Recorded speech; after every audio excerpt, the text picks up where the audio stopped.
Hi everyone, this is Juliana Avdeeva here. It is Thursday evening, 7:30 p.m. in Central Europe, and tonight it is a very special stream as tonight we're finishing our journey through the Well-Tempered Clavier by Johann Sebastian Bach with the last Prelude and Fugue from the second book, B minor, and of course I'm very excited to send you my greetings tonight from Dresden, from the festival hall Hellerau.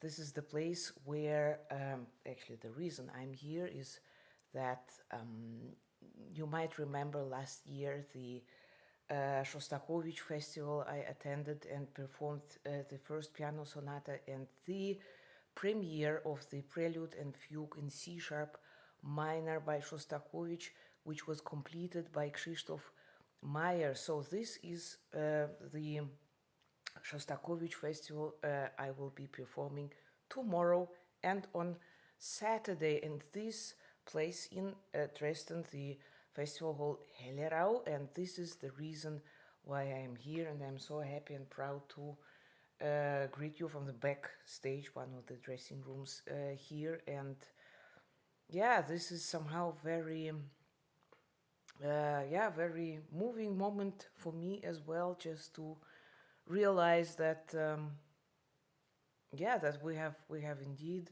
made this amazing journey throughout I think it was around 16 months that we were having those weekly streams together, and I'm so happy to first of all to say hello to Jeff, to Topol, to Hubert, Keith, Hazel, Tomasz, Jeroen, Annalise, Alexis, Sabine, Masako, Kyoko, Shiting, Makiko, and Royal Purple.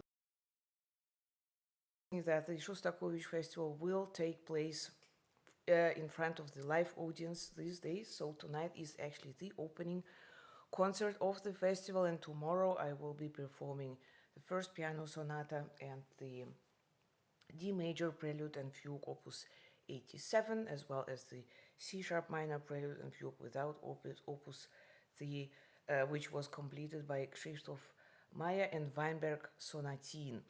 And this festival, also on Saturday, there will be a wonderful concert where I will be performing the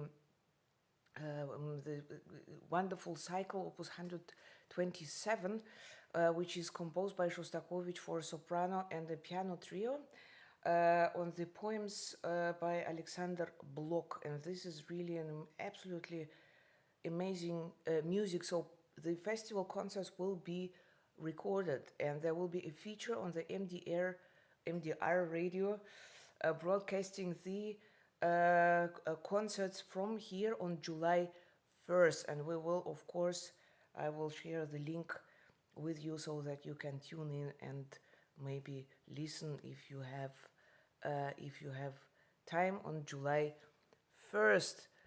Hi Günther, hello Herman, hi Navar, hi Jerome, hello Stefano, hi Francesco. Yes, so that's why I will be coming to the B minor Prelude and Fugue. Somehow, of course, I would be very happy to share some thoughts about the D major Prelude and Fugue from Opus 87 by Shostakovich. And this is, of course, basically this 87 cycle is actually, of course, again, an amazing masterpiece. And it's for me, it was also interesting, of course, to learn what inspired Shostakovich to make this kind of cycle. And indeed, that was 1950, as there was a big celebration in Leipzig, a big festival, also, of course, dedicated to Bach, and Shostakovich was invited. As a part of the festival, there was there was a Bach piano competition, and Shostakovich was invited to the jury. And Tatiana Nikolaeva was there, and she prepared all, although it was not required by the reglement of the competition, but anyway, she prepared all 48 preludes and fugues from both books, and so she won the competition, and Shostakovich was so somehow inspired by the idea, by the cycle, this idea of 24 preludes and fugues, which would cover all tonalities and of course all the tonalities on the piano and the keys. And so he composed it quite quick, and I think it is an amazing, another great Mount Everest. And of course they are very different in character, but somehow this idea, I think, which is inspiring, I mean, you know, to combine this kind of contrapuntal system, yes, or idea like the fugue with a kind of prelude, warming up, but which we discovered that it's not always the case already also in some of the first of the prelude and fugues of the first book, but of course also especially in the second, where the prelude has also a completely independent role. Sometimes it's even bigger and more expressive than the fugue. But however, the also Shostakovich's preludes and fugues are very different in character, different in structure, and many of them are really absolute great masterpieces. Hi Hordi, hello Ina, hi Maria. Yes, so the coming to the D major prelude and fugue, I thought that was an interesting idea to take this one as a contrast to the C sharp minor prelude and fugue without opus, which was completed by Krzysztof Meyer. The idea is, you know, that the D. Let's talk about D major first. The D major is actually has a very interesting prelude, in my opinion, because it's actually quite. It sounds quite simple. Look.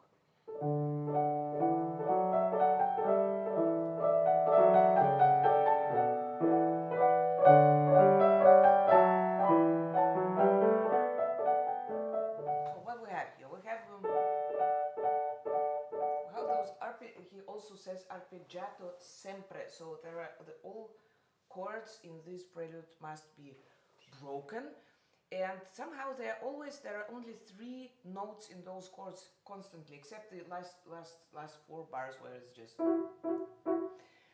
I don't know, maybe, well, maybe it can be seen as a harp accompaniment or so. Could even imagine a kind of balalaika, because balalaika, you know, this Russian 3-angle instrument. It has 3 strings. Maybe that's why the chord is never bigger than 3 notes. And the melody is starting in the bass. It's actually has a very long, but very quiet, very peaceful. Actually, very peaceful character. And then later on, they change the role, and the left hand is having those.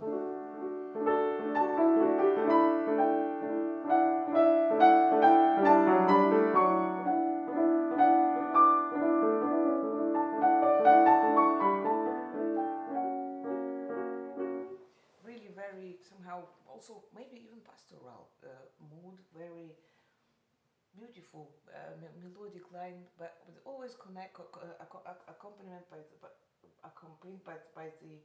by those broken chords. And the fugue is in 3 parts. Look, the subject is like this.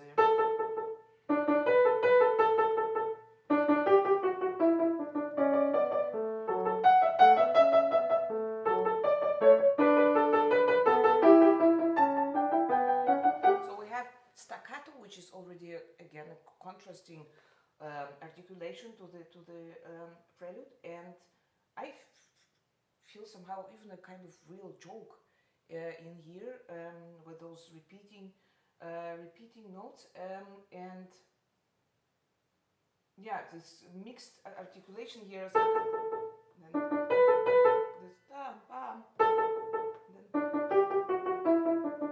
Somehow, for me, very connected also with Russian folks music. Then the counter subject is legato,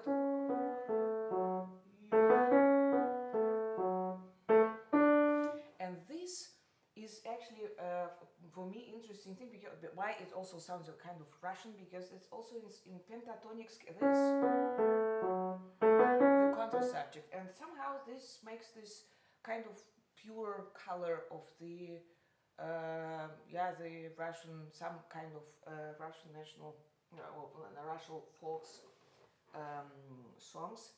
In the end, there is a brilliant stretto or kind of canon where all three voices play the subject.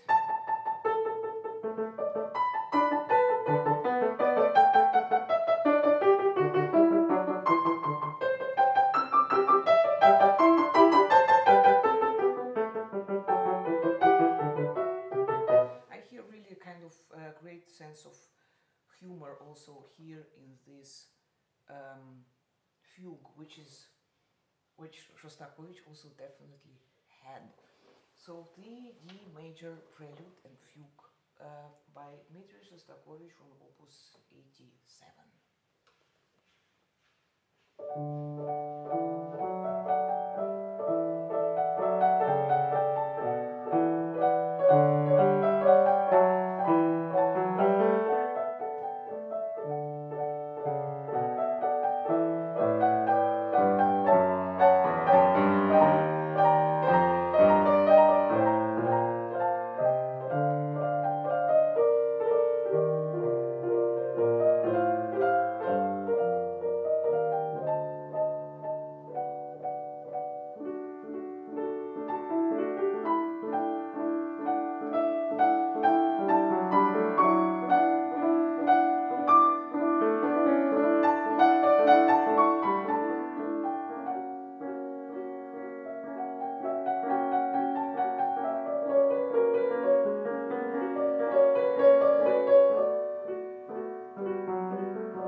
Prelude and Fugue from Opus 87 by Dmitri Shostakovich. Yes, somehow I think that it's great to see this, transformation, although the form remains very similar like in Bach's Preludes and Fugues, but the language,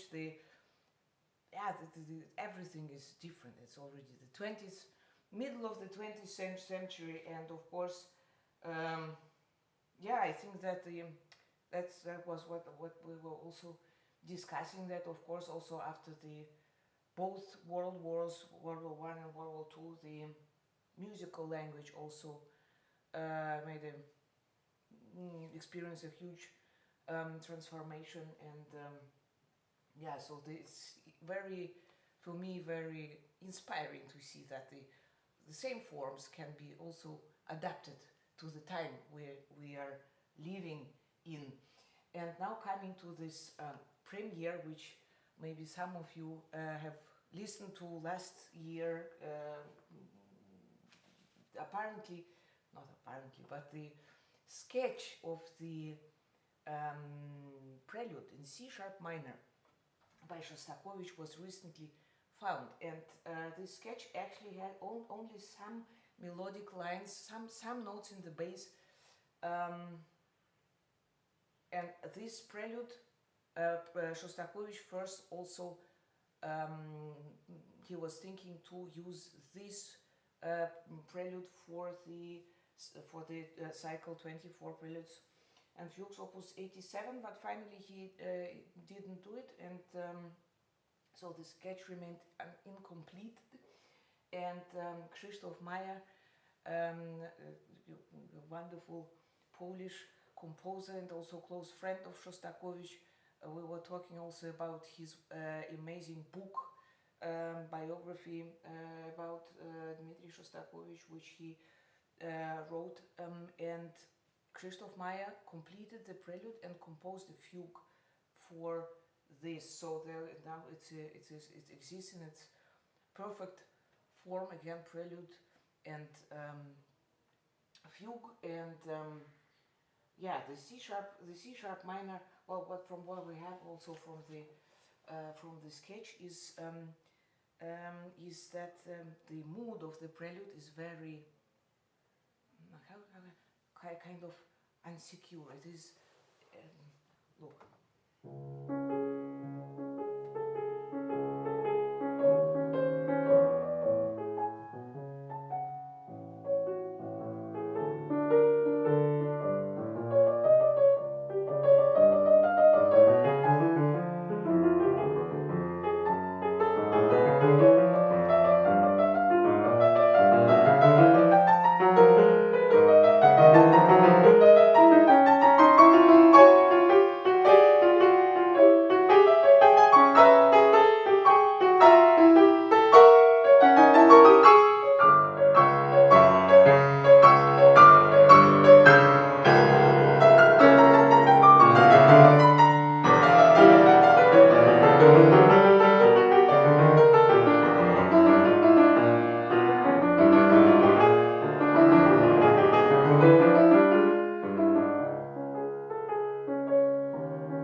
So there is this search again in the darkness with a great direction to this amazing climax where but somehow it feels like, maybe a kind of wave of or river which starts very small, and then those mass of water which is then unstoppable. This which is really moving forward. This is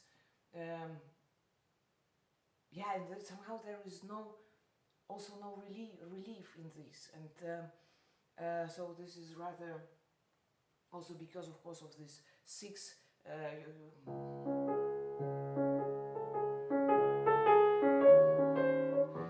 One could suggest that it could be also kind of, I don't know, maybe barcarolle because it's 6/6/8, but it's not. It is definitely not a kind of quiet music, and yeah, this is very actually absolutely amazing that there is still a possibility to find the original manuscripts, the sketches of some pieces by Dmitri Shostakovich, which is of course really actually an absolutely wonderful. That's also very inspiring. And the fugue is also in. This is the fugue which was composed by Krzysztof Meyer, is in 3 parts, and is completely in a different character. So the subject is.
Amazingly energetic piece. Of course, there are some in the middle you might have heard. There are also many. There is a subject in inversion here. It's interesting also here to see this because it's actually some. It is a very, let's say, chromatic subject, right? And then suddenly it appears in a kind of natural minor here, which also gives a very Russian color to it somehow. And yeah, so these are my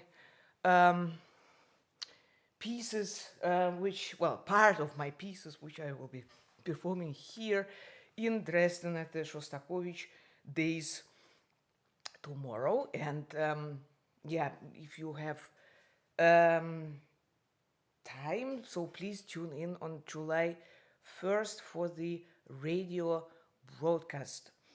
Yes, so now we are coming indeed to the B minor Prelude and Fugue. Somehow this is, I still cannot believe this, because this has been a very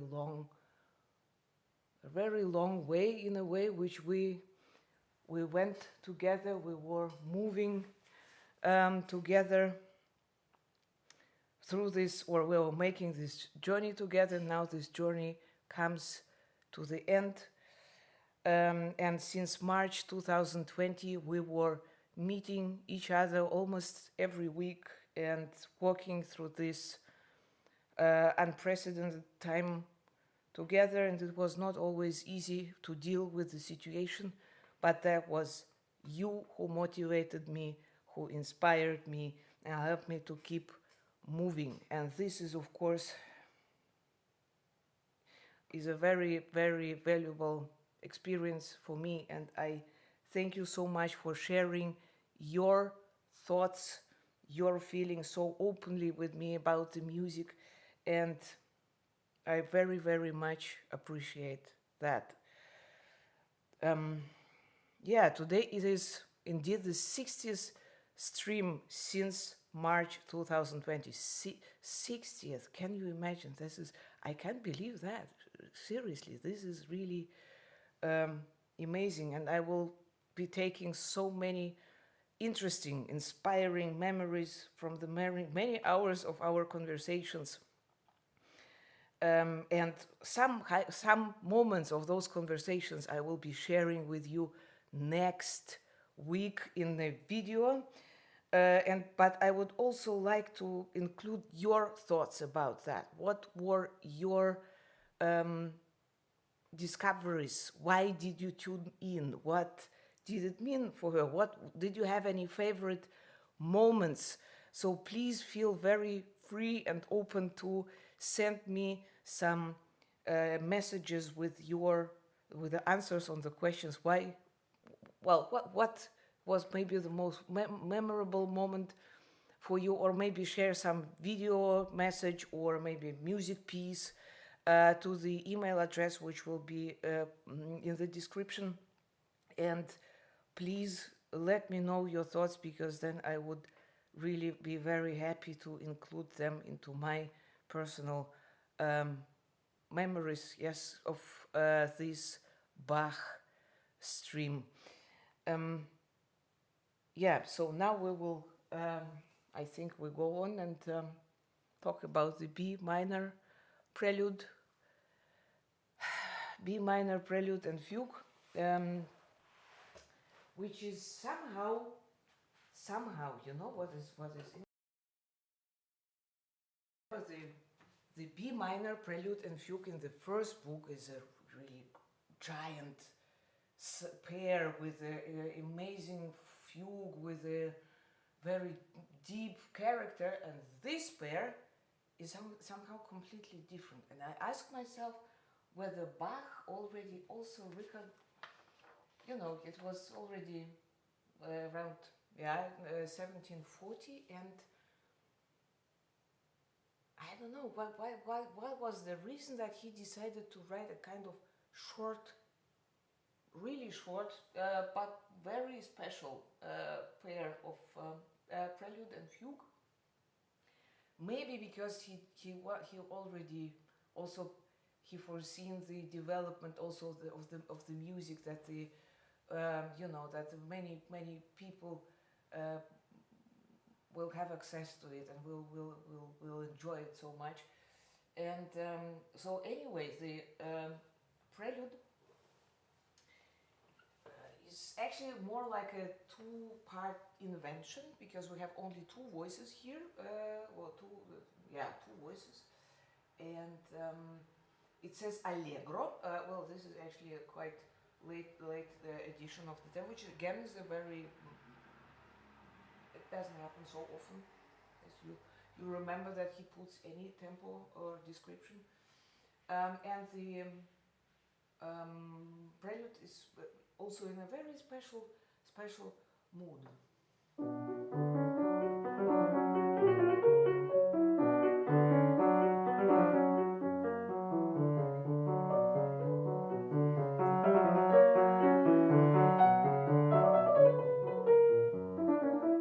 So somehow we are always making circles around this one.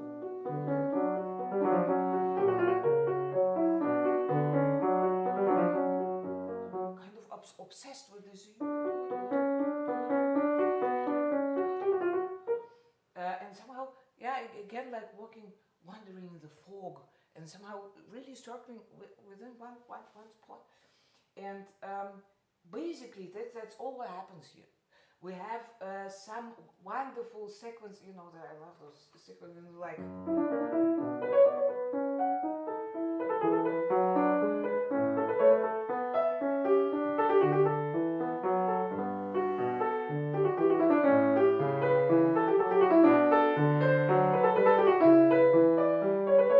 That's how the development is happening, is in these sequences. And there is one amazing amazing spot from 49 where we climb up from a very low register.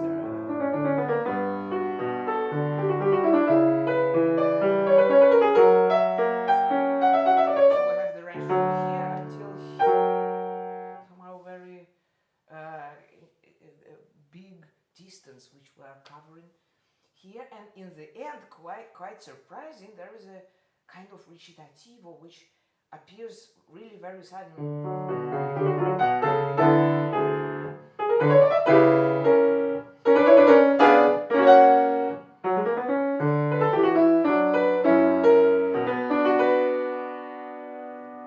So this recitativo is absolutely not prepared. So it is,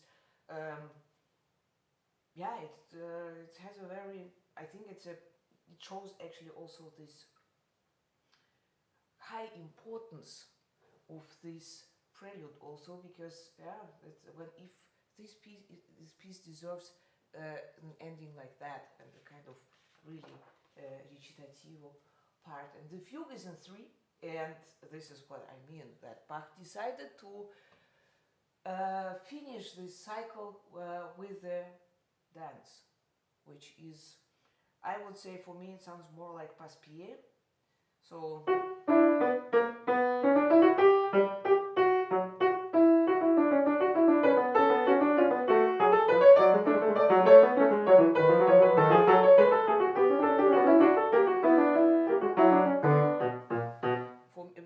passe-pied, because I see this upbeat and those jumps.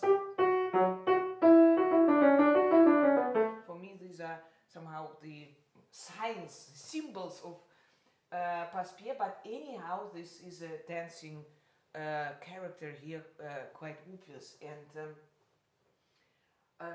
you know, also what Bach really decided, of course, we realize that if we have those jumps in the subject, that means that the voices will definitely cross each other, because this is just too, especially in 3 parts, it's in this tempo, it is just, you cannot avoid that. And this happens quite often, and then it sounds like this. For instance, in the bar from the subject is coming. So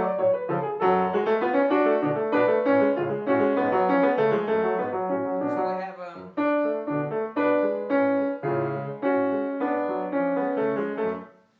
look, I need it. It looks a little bit strange here, maybe. You see?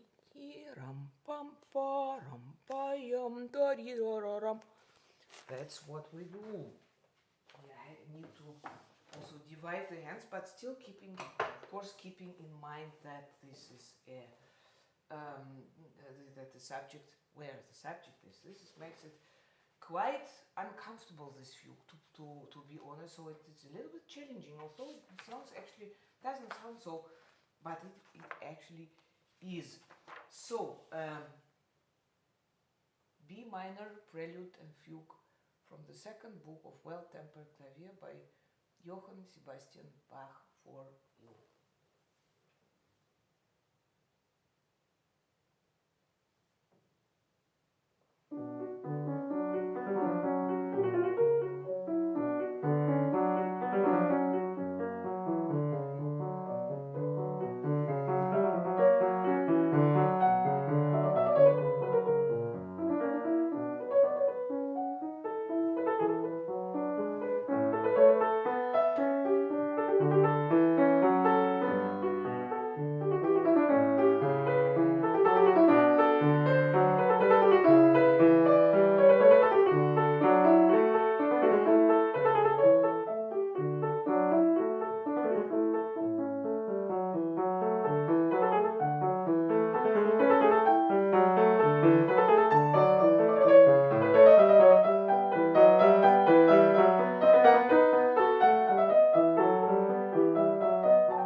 Book of Well Tempered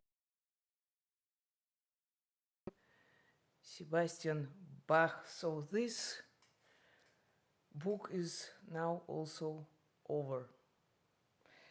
And many of you, of course, have written already and asked me what will happen with the streams in the future. And the answer is, of course, we will continue our conversations about music, about art, and share our passion to music in this virtual space. And in July, I will be preparing the new programs for the summer festivals and the fall tours. So this month I will take a little break, but from August on, we will be continuing with our live sessions approximately once a month, and continue to share our thoughts and feelings about music, discover pieces, and yeah, just share our thoughts here in this space. Maybe some of you, I will be very happy if some of you will be able to attend some of the live concerts which will be coming soon. So please check the space. I will keep you posted, keep you up to date about all concert dates, and yes, on the Facebook, on Instagram, and YouTube channel. So if you will, I will be very happy if you will come to some live concerts as well. I'm very happy that you are also happy to hear that we will be, of course, after a little break, we will be going on with the live streams. And yes, I thank you so much for the time which we shared here in this virtual space. And yeah, just thanks for everything. Thanks for your support, for your inspiration, and for, yeah, just for the great conversations which we had here. So first of all, please keep well, stay safe, keep the great passion to music, and see you at the next journey. Thanks a lot. See you very, very soon. Bye-bye.